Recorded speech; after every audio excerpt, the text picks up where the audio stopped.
وشق البحار. بسم الله الرحمن الرحيم. إن الحمد لله نحمده ونستعينه ونستغفره ونعوذ بالله من شرور أنفسنا ومن سيئات أعمالنا. من يهده الله فلا مضل له ومن يضلل فلا هادي له وأشهد أن لا إله إلا الله وحده لا شريك له وأشهد أن محمدا عبده ورسوله. أما بعد. Kita melanjutkan pembahasan tafsir surat Yasin,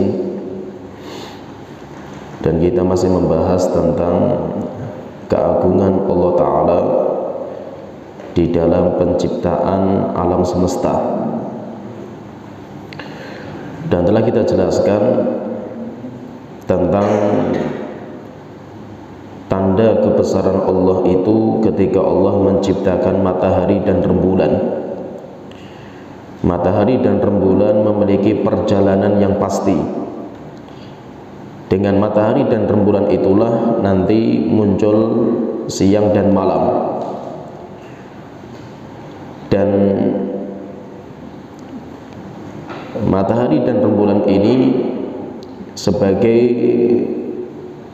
tanda, yaitu bintang itu Allah ciptakan sebagai tanda waktu, bisa juga sebagai tanda arah. Namun Allah menciptakan bintang itu memiliki beberapa hikmah. Kenapa Allah itu menciptakan bintang? Dan telah kita jelaskan, Allah menciptakan bintang itu tujuannya tiga. Yang pertama, tujuannya sebagai penghias langit, sehingga langit itu akan indah kita lihat ketika bintang-bintang itu berkelip-kelip. Kemudian yang kedua, Allah menciptakan bintang itu sebagai penjaga langit dari jin-jin yang pengen mencuri berita langit, sebagai pelempar terhadap jin-jin yang mencuri berita langit. Kemudian yang ketiga, bintang itu Allah ciptakan sebagai tanda waktu dan tanda arah, sehingga dari perjalanan matahari dan rembulan sampai akhirnya ada penetapan waktu. Kita punya sekarang jam, demikian juga penetapan awal bulan, akhir bulan, sampai penetapan tahun, itu semuanya pun pakainya peredaran matahari dan rembulan. Demikian juga sebagai arah, sehingga kita tahu arah timur, barat, utara, selatan itu karena bintang-bintang ini. Sehingga Allah menciptakan matahari dan rembulan dan bintang-bintang itu enggak main-main, penciptaan yang sangat dahsyat sekali. Tetapi kata para ulama mengatakan, siapa yang mencari hikmah selain itu, selain tiga yang kita sebutkan itu, maka itu tidak ada dalam agama kita. Seperti misalkan ramalan, bintang itu dijadikan sebagai alat untuk meramal, sehingga nanti muncul namanya ramalan bintang atau zodiak. Maka ini tidak dibolehkan. Dan ramalan bintang itu bukan hanya zaman sekarang, itu sudah ada sejak zaman Nabi Ibrahim. Sudah ada sejak zaman Nabi Ibrahim, karena kaumnya Nabi Ibrahim itu menyembah kepada bintang. Kaumnya Nabi Ibrahim itu menyembah bintang. Sedangkan kaumnya Nabi Nuh menyembah roh-rohnya orang soleh yang meninggal dunia.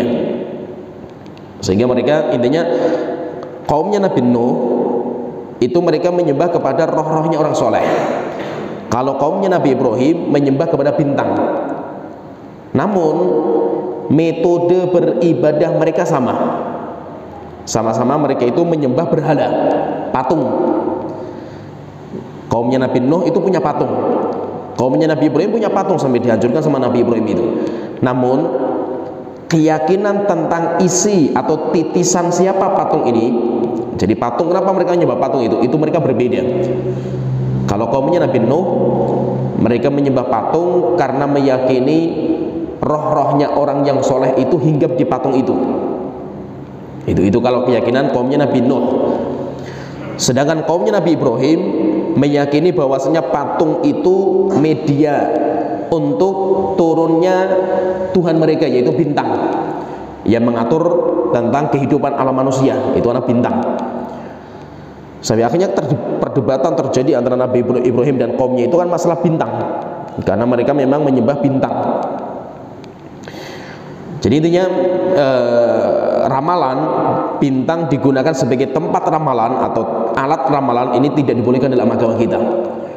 Dan itu termasuk arraf, para peramal itu namanya arraf. Rasulullah mengatakan man ata arrafan, siapa yang mendatangi tukang ramal atau orang pinter atau yang lainnya lah istilah-istilahnya itu, tapi dia itu sukanya meramal.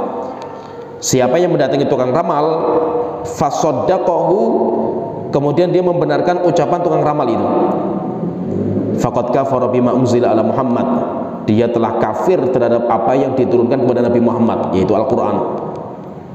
Itu kalau dia membenarkan. Kalau dia tidak membenarkan, man ata arrafan, dalam sebuah riwayat, siapa yang mendatangi tukang ramal, fasa'alahu, kemudian dia bertanya sama tukang ramal itu, lam tuqbal lahu sholatuhu arba'ina yauman, sholat 40 hari gak diterima. Oleh itu nanti dibahas oleh para ulama, orang mendatangi tukang ramal itu ada 3 macam. Yang pertama, mendatangi tukang ramal dan membenarkan, maka dia kafir, orang ini kafir. Kemudian musyrik, karena dia berbuat kesyirikan itu. Kemudian yang kedua, orang yang datang ke tukang ramal hanya untuk iseng-iseng saja itu, bertanya, ya iseng-iseng saja itu, maka sholat 40 hari nggak diterima. Maksudnya nggak diterima itu apa? Nggak ada pahalanya, tapi tetap orang itu wajib untuk sholat. Kemudian yang ketiga, mendatangi tukang ramal untuk membantahnya itu, membongkar kesesatannya itu dianjurkan bagi orang yang mampu, orang-orang yang punya hujah, dan itu diamalkan oleh para ulama-ulama kita. Sehingga intinya di sini maksudnya itu, tukang ramal atau menjadikan bintang itu sebagai ramalan itu tidak dibolehkan atau dikenal dengan zodiak. Dan yang dimaksud dengan mendatangi itu, mendatangi tukang ramal itu, zaman sekarang itu modelnya macam-macam. Kalau zaman dulu kan mendatangi itu memang langsung datang ke tukang ramal itu, datang ke rumahnya itu. Tapi kalau zaman sekarang itu bisa dengan aplikasi di media sosial itu banyak sekali masalah-masalah ramalan itu. Kalau kita itu download aplikasi itu, atau kita buka saja, sedang buka saja itu, maka sholat kita 40 hari nggak diterima. Atau bukan aplikasi, nonton TV, acaranya ada ramalan di situ itu, kita cuma nonton saja itu, walaupun kita nggak percaya, wes asik lah gitu, maka kita sholatnya itu 40 hari nggak diterima. Apalagi sampai kita membenarkan. Kalau sampai membenarkan apa yang diomongkan sama orang itu, maka kita telah berbuat kesyirikan. Kemudian kita akan masuk pembahasan ayat berikutnya. Kita masuk di ayat surat Yasin ayat ke-41 sampai 44 tentang dahsyatnya penciptaan air atau lautan. Allah Ta'ala berfirman, wa ayatul lahum anna hamalna dzurriyyatahum fil fulkil mashhun.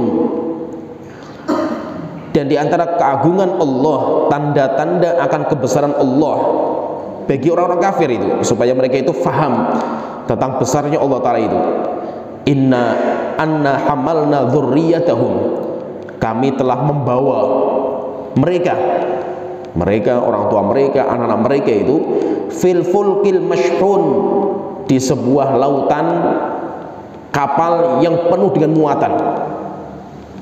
Wa khalaqna lakum mim mithlihi ma yarkabun, dan kami juga telah menciptakan bagi mereka, untuk mereka yang serupa dengan itu, serupa dengan kapal itu, dari alat-alat transportasi untuk mereka naiki.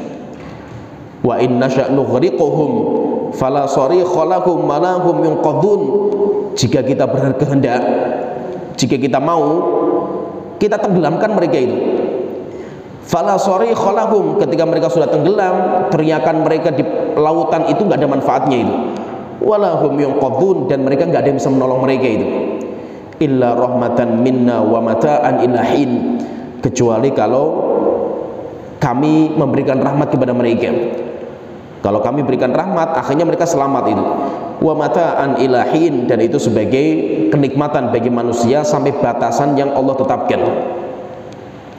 Di sini Allah Ta'ala berbicara tentang dahsyatnya penciptaan lautan. Dan lautan itu Allah menjadikan lautan itu tunduk bagi manusia. Sampai akhirnya manusia itu bisa menjadikan lautan itu sebagai alat transportasi mereka itu. Jadi transportasi itu. Dan Allah menciptakan bukan hanya alat transportasi itu saja itu. Bermacam-macam Allah ciptakan alat transportasi bagi kita untuk membantu safarnya kita.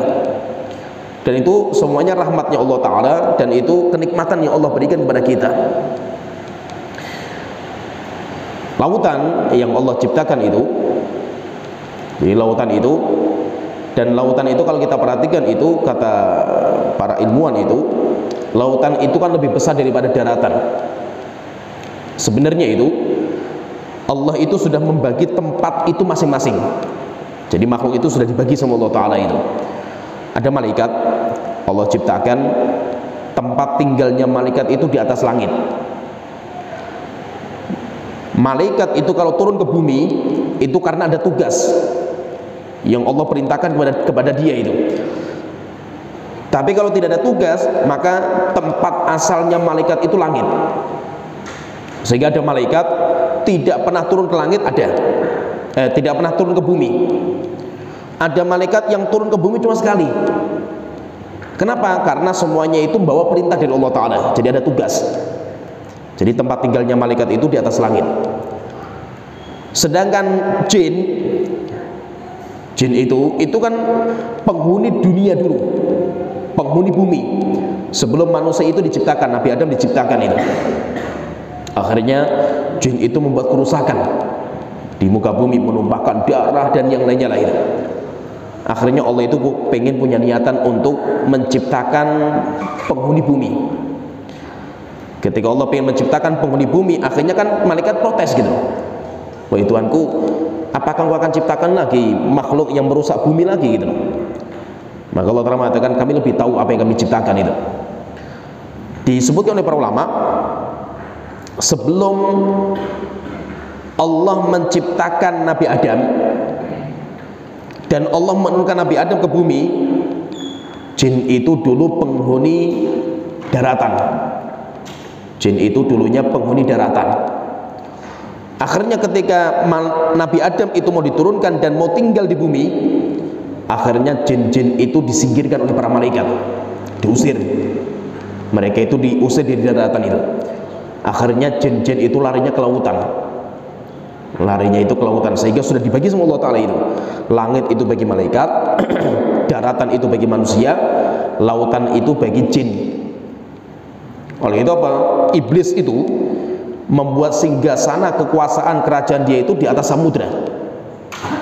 Inna iblis wada'a arsyahu 'alal ma'. Iblis itu meletakkan singgasana kerajaan dia itu di atas samudra. Setelah itu baru ngirim prajurit-prajuritnya untuk menyesatkan manusia. Begitu kalau kita itu ke lautan, pasti cerita-cerita mistik itu kuat sekali itu. Dan mesti ada kerajaan-kerajaan itu. Di Jogja ada kerajaan jin, di lautan, di sini juga ada itu. Kenapa? Karena memang seperti itu. Lautan itu tempat singgasananya para jin. Kerajaan mereka itu di situ itu.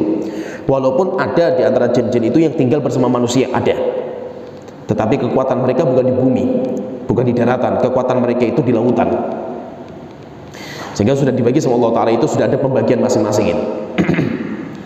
Dan lautan itu sebagai sumber kehidupan bagi manusia itu. Karena manusia itu nggak bisa dilepaskan dari air. Manusia itu nggak bisa dilepaskan dari air. Kehidupan kita itu harus dengan air. Kita itu nggak bisa hidup tanpa air. Maka itu Allah Ta'ala mengatakan dalam Al-Quran itu, di dalam surat Al-Anbiya ayat 30, awalam yarul ladzina kafaru, kenapa orang-orang kafir itu mereka tidak pernah melihat annas samawati wal arda kanata ratqan, bahwasanya langit dan bumi itu dulunya itu menyatu. Langit dan bumi itu dulunya menyatu itu. Fafataknahuma, kemudian kami pecahkan itu. Dalam teori yang berkembang sama sekali itu namanya Big Bang. Teori pemecahan alam semesta itu namanya Big Bang itu. Fafataknahuma, kemudian kami pisahkan mereka itu. Kami, yaitu awalnya itu menyatu rapat, Setelah itu kami longgarkan itu, kami pecahkan itu. Wa ja'alna minal ma'i kulla syai'in hayyin, dan kami jadikan dari air segala kehidupan, yaitu tidak akan bisa hidup tanpa air itu. Afala yu'minun, kenapa mereka enggak beriman? Sehingga air itu sumber kehidupan manusia. Dengan air itu akhirnya kita itu bisa makan dan bisa minum sebagai kehidupan kita. Allah Ta'ala berfirman dalam surat An-Nahl ayat ke-10 sampai 11, huwallazi anzala minas sama'i ma'an, dialah Allah yang telah menurunkan dari atas langit air hujan, lakum minhu syarabun, dari air hujan itu kalian bisa minum, wa minhu syajarun fihi tusimun, dan dari air hujan itulah keluar pohon-pohonan yang dengan itu kalian itu bisa hidup.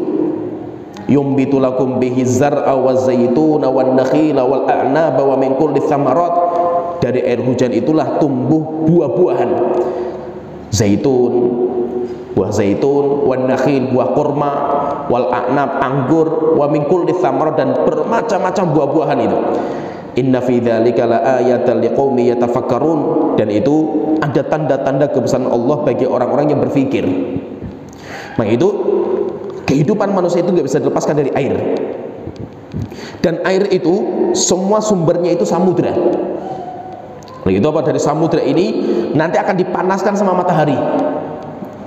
Nah itu apa? Allah menciptakan itu rapi sekali itu, diciptakan sangat rapi sekali itu. Jadi kita punya lautan, walaupun asin lautan itu, tetapi lautan itu nggak bisa dikonsumsi langsung oleh manusia itu. Terus bagaimana supaya lautan itu bisa dikonsumsi oleh manusia, bisa menumbuhkan tumbuhan untuk tanah itu?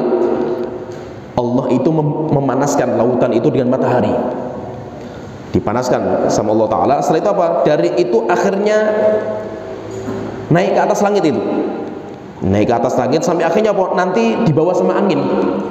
Kemudian setelah itu tumpah air hujan dengan kadar yang Allah tetapkan.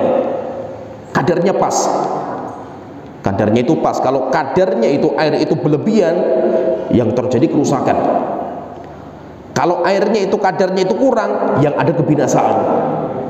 Sehingga Allah menurunkan air hujan itu pas. Hatta orang pucuk gunung, orang di pucuk gunung itu yang jauh sekali dari sumber air itu, dari samudra itu, mereka pun mendapatkan air, dibagi rata sama Allah Ta'ala itu. Sehingga orang yang di lautan juga dapat air, orang yang di hatta orang yang di hutan pun dapat air, demikian juga orang yang di atas gunung pun mereka dapat air itu. Siapa yang bagi rata seperti ini? Allah Ta'ala, karena kebesaran Allah Ta'ala.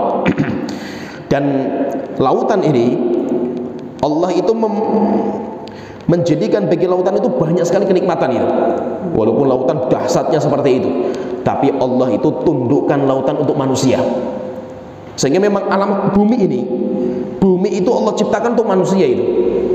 Oleh itu nanti kalau kita belajar usul fikih itu nanti ada kaidah al-aslu fil asya al-ibahah.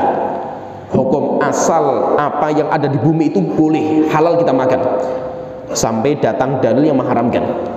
Karena Allah menciptakan alam bumi itu untuk kita, untuk manusia itu. Sehingga apa? Sehingga lautan itu ditundukkan. Maka lautan itu nanti ada jalur-jalurnya itu. Lautan itu ada jalur-jalurnya itu. Allah Ta'ala berfirman dalam surat An-Nahl ayat 14, wa huwal ladzi sakharal bahra, dialah Allah yang telah menundukkan lautan. Lautan sebesar itu, lautan itu tunduk untuk manusia. Wa huwal ladzi sakharal bahra litakulu minhu lahman thariya. Akhirnya apa? Ketika lautan itu tunduk untuk kita, untuk manusia itu, akhirnya manusia itu bisa makan daging yang lezat, makan daging yang lezat dari lautan. Wa tastakhriju minhu hilyatan talbasunaha. Yang pertama, kalian bisa makan daging-dagingnya, segar dagingnya itu.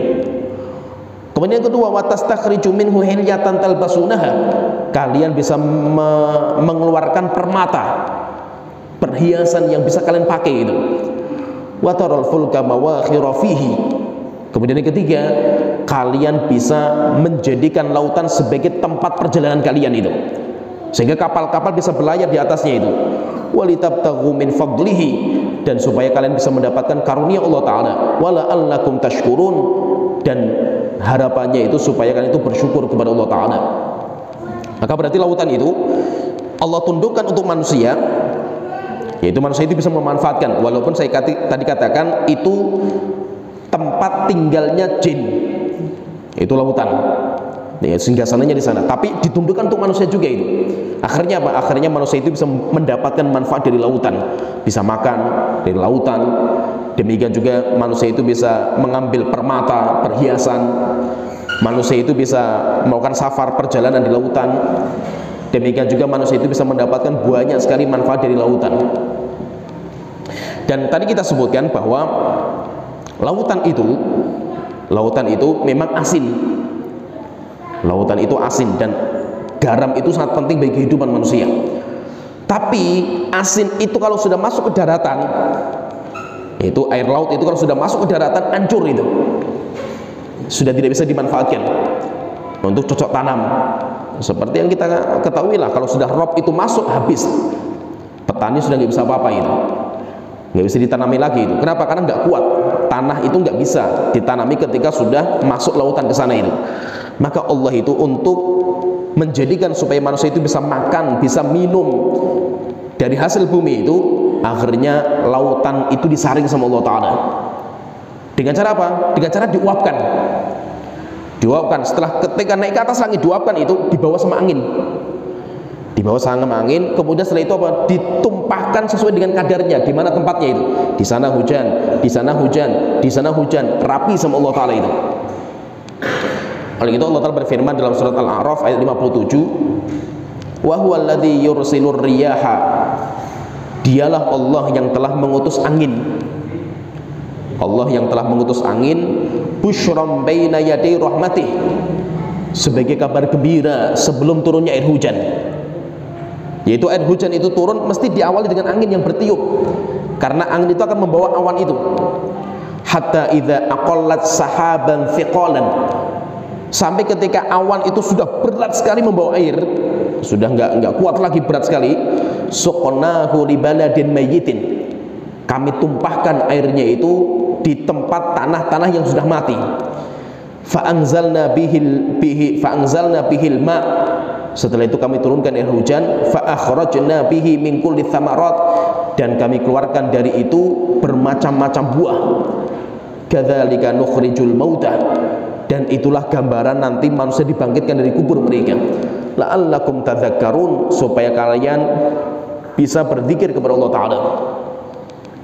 Kalau dalam ayat yang lain, dalam surat Az-Zumar ayat 21, Allah Ta'ala berfirman, alam taro annallaha anzala minas sama'i ma'an, apakah kalian tidak tahu Allah itu menurunkan dari atas langit itu air hujan.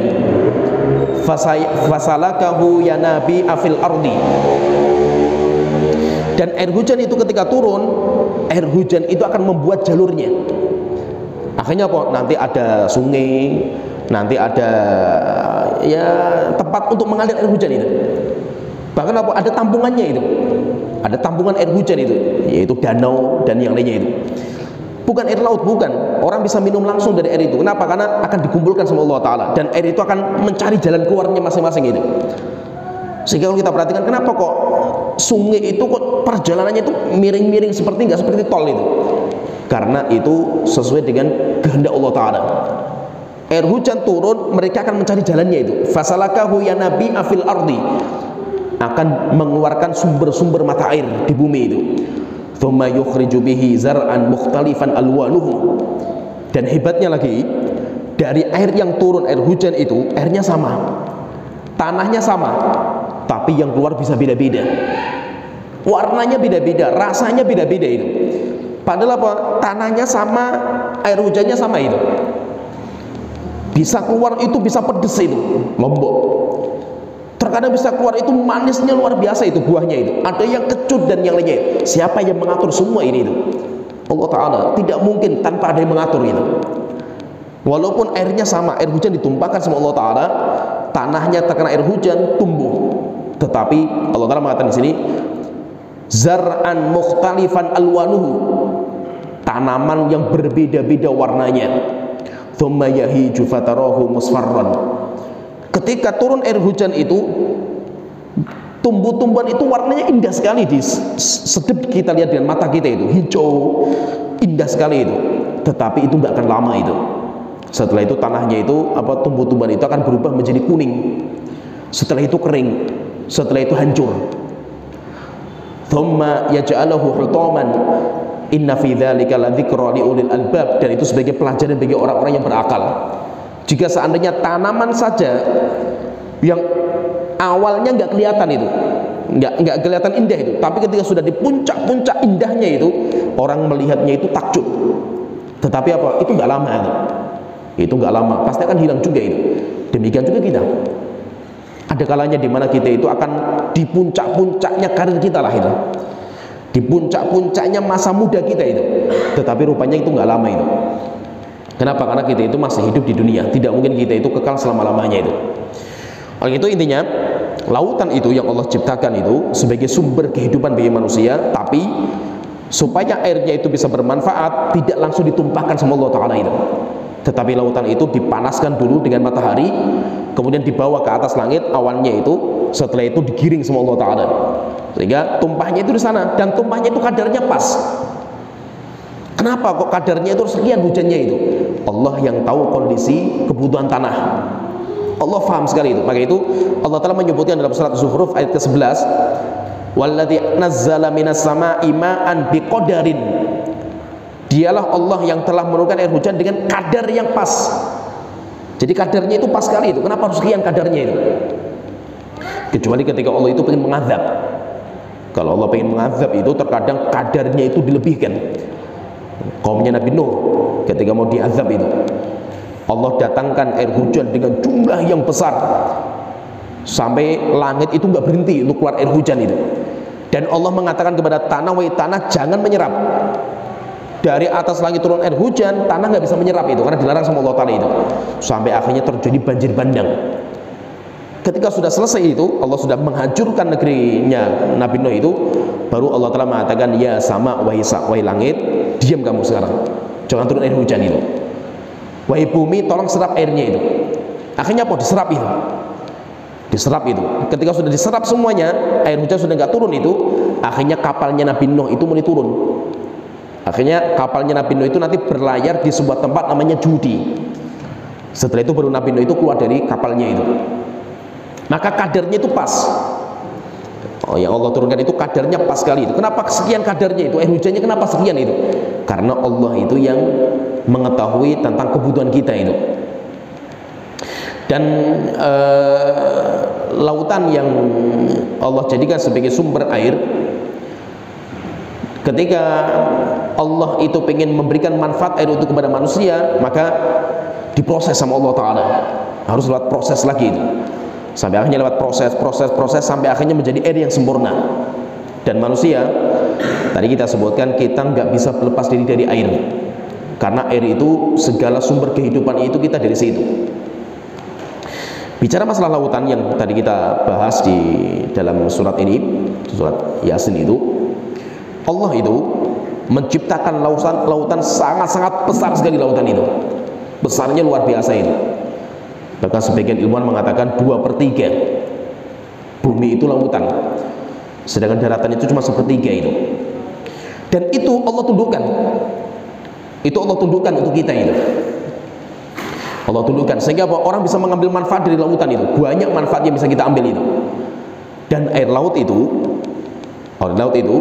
tidak akan menyatu dengan air daratan. Sehingga air asin dengan air tawar itu nggak bisa menyatu itu.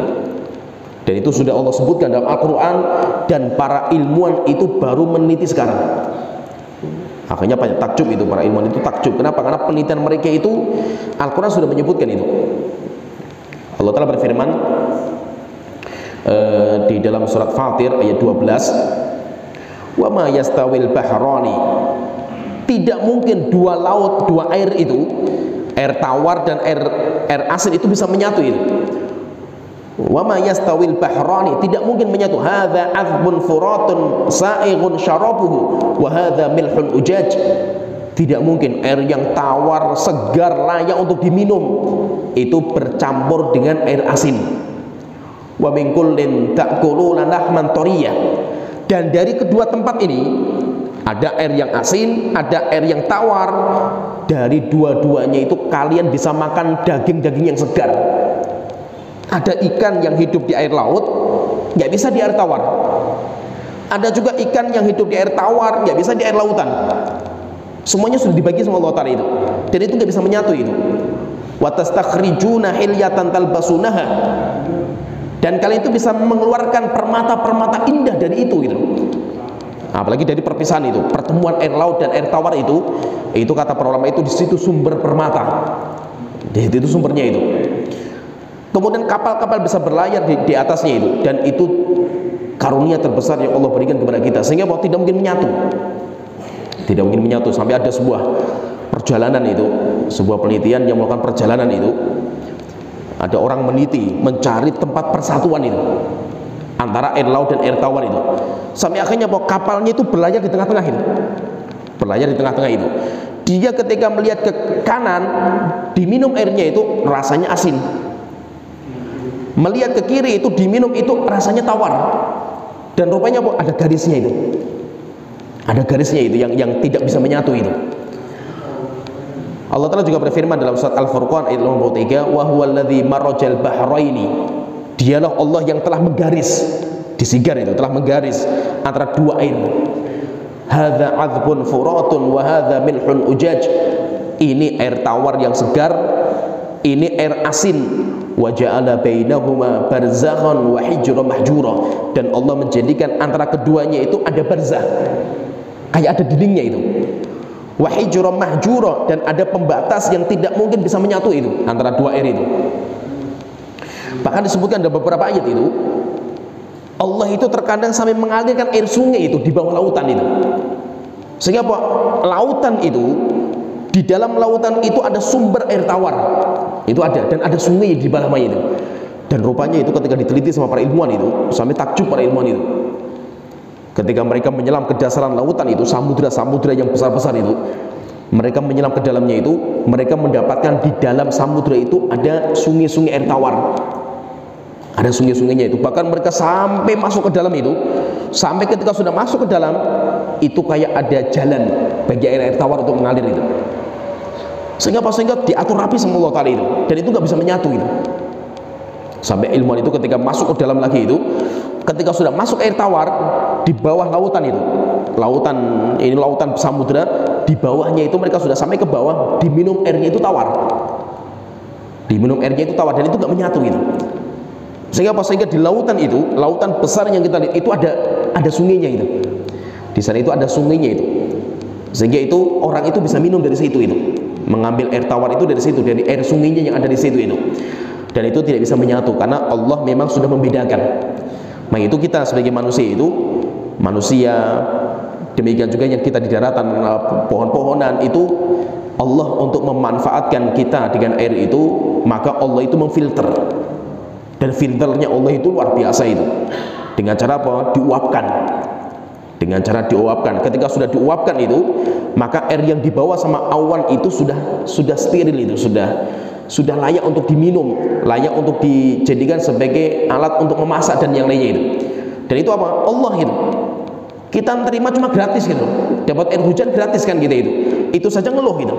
Ya. Dapat air hujan gratis, jumlahnya banyak saja kita terkadang masih ngeluh gitu. Nah itu apa? Luar biasa itu kalau kita lihat kenikmatan Allah yang Allah berikan kepada kita itu sangat-sangat luar biasa. Luar biasa sekali kenikmatan Allah. Cuma terkadang kita itu nggak pernah bersyukur gitu. Bersyukurnya kapan? Kita itu bisa menghargai nikmat Allah itu, biasanya itu kita itu bisa menghargai nikmat Allah kalau nikmat itu sudah dicabut. Tetapi kalau nikmatnya itu masih ada pada diri kita, biasanya kita itu lupa. Biasanya orang itu seperti itu. Berarti kalau kita perhatikan itu, tadi kita sebutkan dalam surat An-Nahl itu, bahwa manfaat dari lautan itu untuk manusia itu, Allah sebutkan itu ada 4 manfaat lautan itu, yaitu kita tentang lautan itu, manfaatnya itu apa? Ada 4 manfaat itu. Yang pertama, lautan itu bisa kita jadikan sebagai tempat makan, yaitu daging-daging yang segar gitu.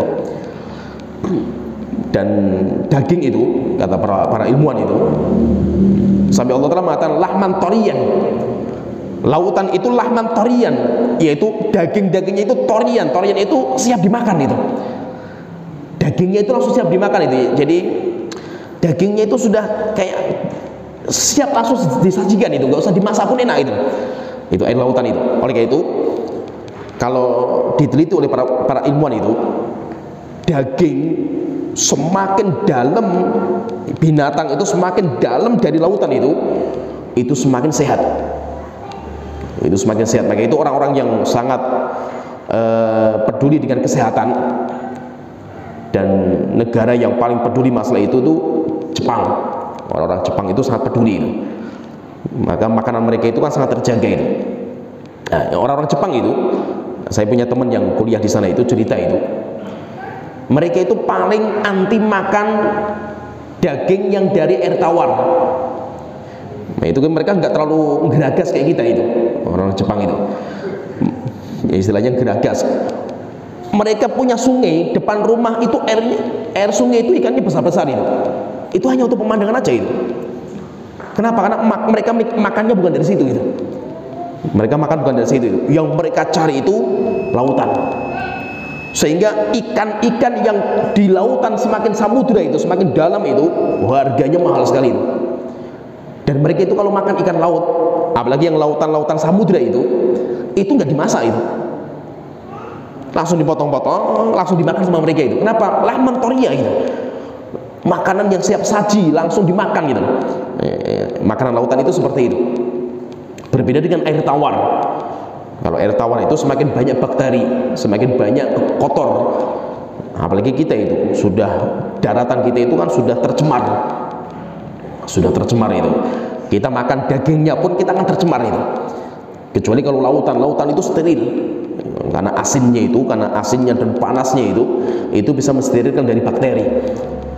Nah itu intinya, pertama itu dari manfaat lautan itu, yang pertama itu lahman toria.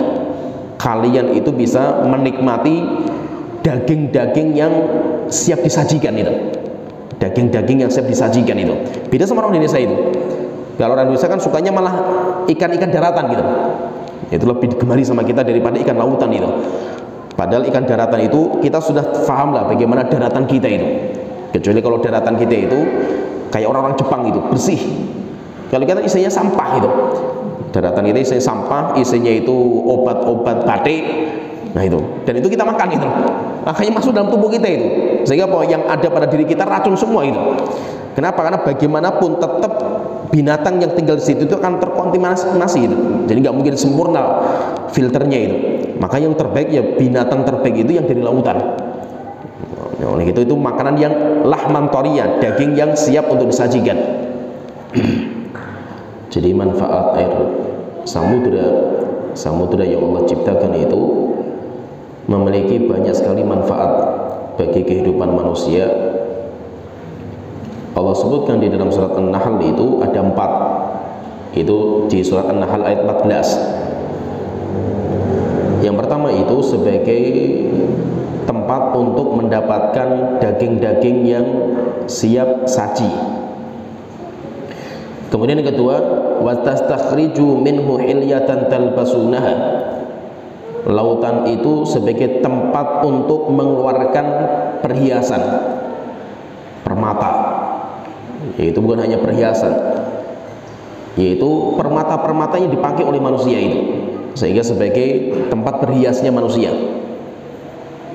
Kemudian yang ketiga, wa taral fulka mawakhira fihi, sebagai tempat untuk berlayar dalam perjalanan mereka, sehingga samudra saja bisa jadi jalan gitu untuk perjalanan manusia itu. Kenapa? Karena Allah menundukkan.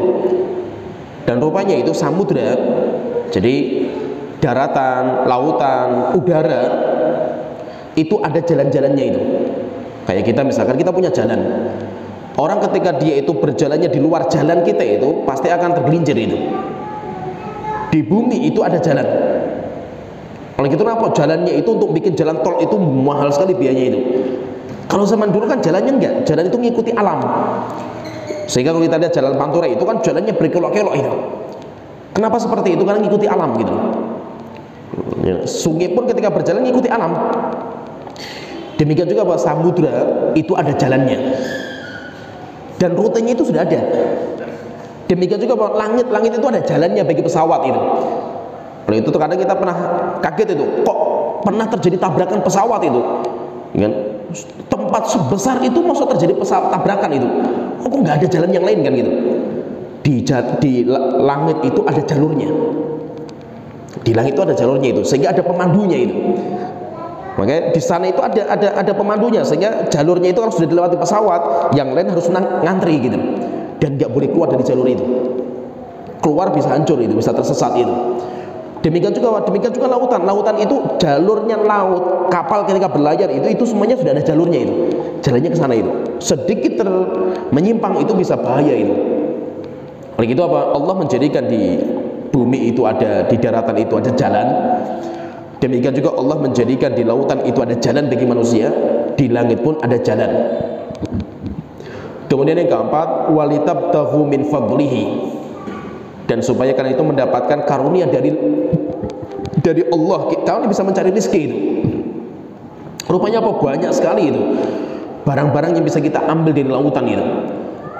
Gas, minyak bumi, banyak yang bisa kita ambil itu. Akhirnya apa? Banyak orang mendapatkan rezeki itu, dari lautan itu. Wala'allakum tashkurun, dan supaya kalian itu bisa bersyukur kepada Allah Ta'ala. Sehingga intinya Allah ketika menciptakan sesuatu itu pasti ada manfaatnya. Tidak mungkin Allah menciptakan sesuatu itu nggak ada manfaatnya itu. Walaupun terkadang manfaatnya itu kita nggak terlalu memahami, kita tidak terlalu paham secara detail, tapi pasti ada manfaatnya. Tidak mungkin Allah menciptakan sesuatu itu sia-sia, pasti ada manfaatnya. Allah Ta'ala berfirman, kita jelaskan lagi dalam surat Yasin ayat 41 sampai 44, wa ayatul lahum anna hamalna dzurriyyatahum fil fulkil mashhun. Dan di antara tanda kebesaran Allah bagi orang-orang kafir itu ketika kami menjalankan mereka, yaitu kami mengangkat mereka di atas lautan dengan kapal-kapal yang ada itu, dengan kapal-kapal besar. Bahkan kapal-kapal ini mengangkat beban-beban yang luar biasa itu. Nggak terbayangkan terkadang beban-bebannya ini, sampai pesawat. Demikian juga seperti barang-barang ditaruh di tempat-tempat yang besar-besar itu luar biasa. Maka Allah Ta'ala mengatakan fil fulkil mashhun, syahinah, kontainer. Syahinah itu kalau bahasa Arabnya itu artinya kontainer itu syahinah.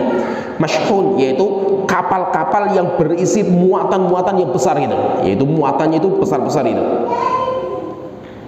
Oleh itu kata Al-Imam Katsir ketika menjelaskan tentang mashhun, fil fulkil mashhun, apa sih mashhun itu?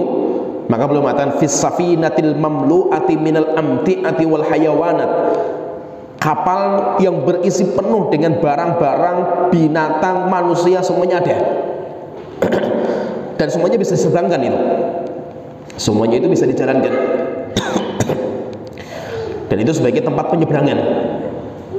Sebagai tempat penyeberangan, sehingga perjalanan yang panjang itu, ketika kita mau bawa barang yang banyak itu, kapal itu solusinya. Kapal itu bisa jadi solusi.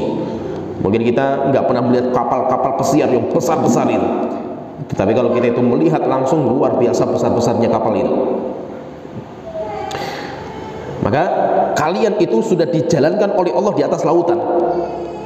Kalian dijalankan di atas lautan itu. Wa khalaqna lahum min mithlihi ma yarkabun, dan kami menciptakan yang serupa dengan itu dari alat transportasi kalian itu. Alat transportasi manusia itu macam-macam itu.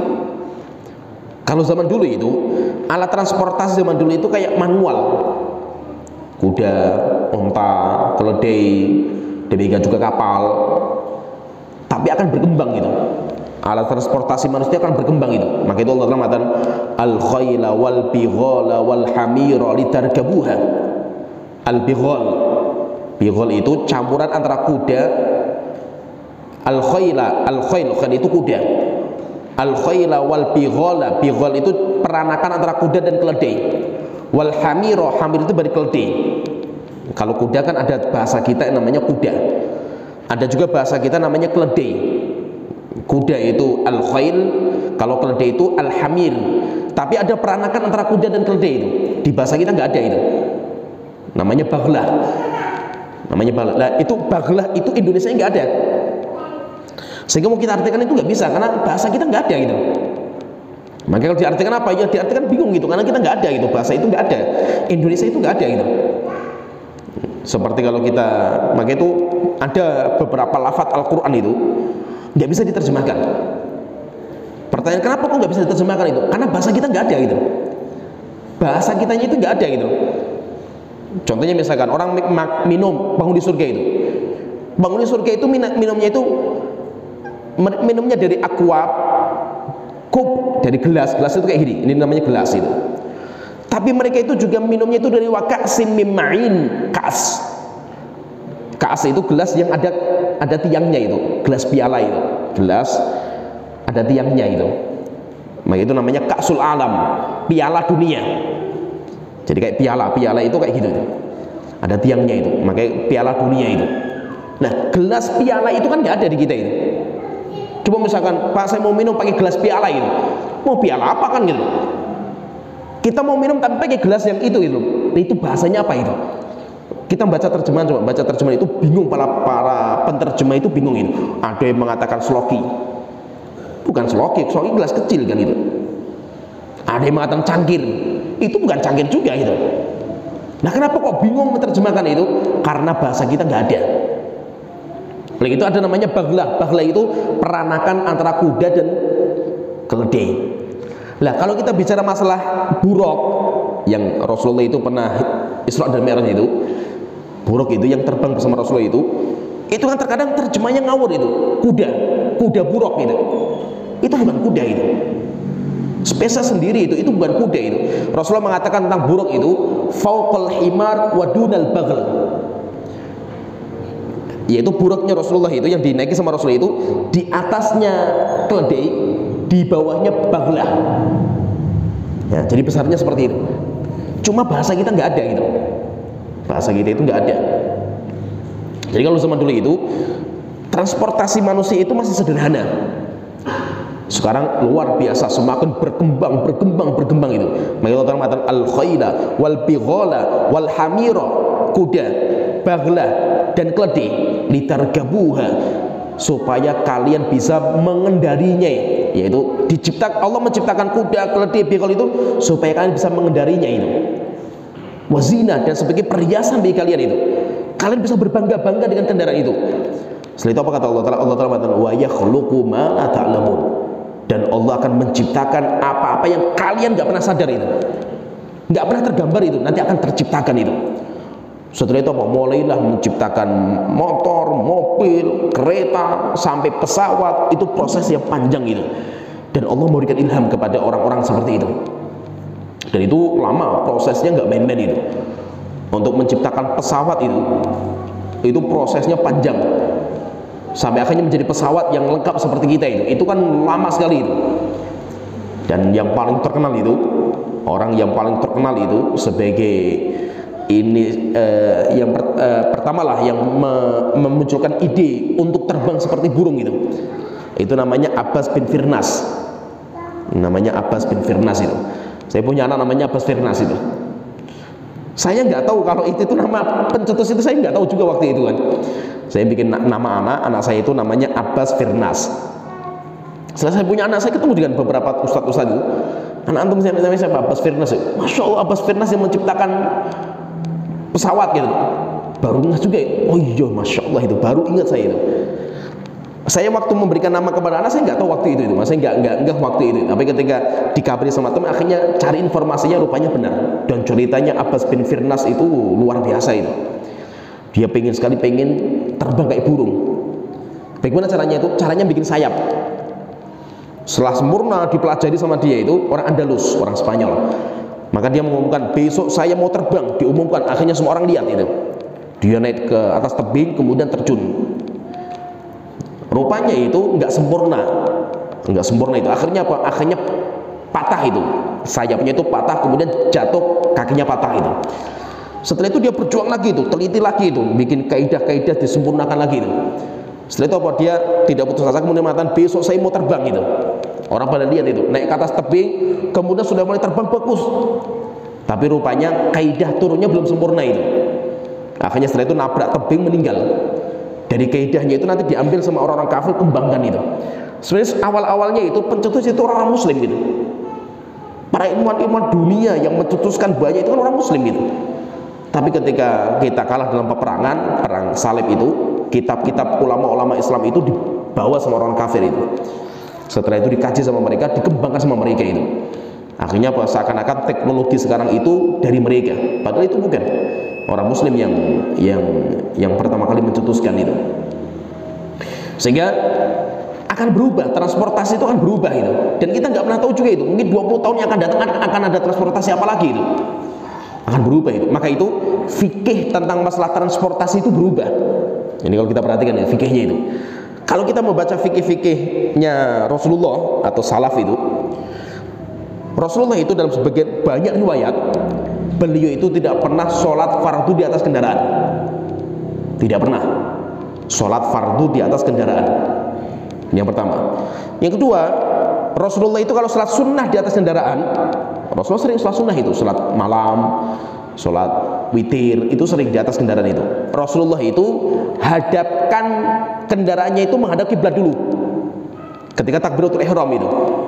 Ketika sudah takbiratul ihram baru Rasulullah itu menjalankan sesuai dengan arah jalan yang dituju itu. Pertanyaan sekarang ini, fikih ini bisa kita terapkan di kendaraan kita enggak itu? Berkembang itu, ulama akan berkembang, itu namanya fikih itu. Fikih akan berkembang, nggak bisa jumut itu. Sehingga kita katakan nggak boleh sholat fardu di atas kendaraan itu, karena Rasul nggak pernah mengerjakan. Ya memang Rasul nggak pernah mengerjakan, karena Rasul nggak pernah naik pesawat kan itu. Rasul nggak pernah naik kereta kan, zaman itu nggak ada gitu. Jangan sampai mengatakan oh bid'ah itu, sholat fardu di atas pesawat bid'ah itu.